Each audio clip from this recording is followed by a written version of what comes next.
పనుల్ని అమలు చేస్తున్న సంక్షేమ పథకాలను ప్రజల్లోకి విస్తృతంగా తీసుకెళ్లాలని టీడీపీ నేతలను ఆదేశించారు ముఖ్యమంత్రి చంద్రబాబు.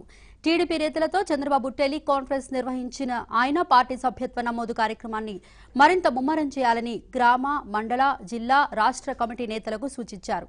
జన్మభూమికి ప్రజల నుంచి స్పందన బాగుందన్న చంద్రబాబు పేదల సంక్షేమానికి 1,00,000 కోట్ల పైనే ఖర్చు చేశామన్నారు.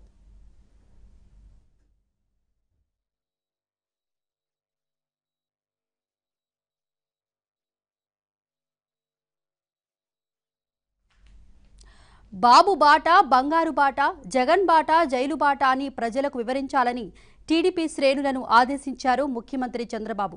అవినీతి పరులే అవినీతి అంటూ పుస్తకాలు వేస్తున్నారంటూ జగన్ను ఎద్దేవా చేశారు.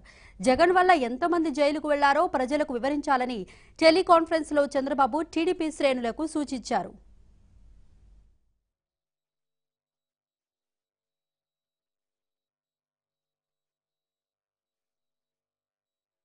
దేశంలో కుట్రలకు కేంద్రంగా సంఘ్ పరివార్ మారిందని ఆరోపించారు సీఎం చంద్రబాబు.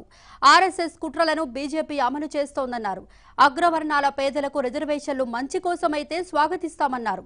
ఎస్సీ, ఎస్టీ రిజర్వేషన్లకు గండి కొడతామంటే ఎదిరిస్తామన్నారు. కాపు రిజర్వేషన్లు, వాల్మీకి, బోయలను ఎస్టీలో చేర్చడంపై డిమాండ్ చేయాలని టీడీపీ ఎంపీలను టెలికాన్ఫరెన్స్ లో ఆదేశించారు చంద్రబాబు.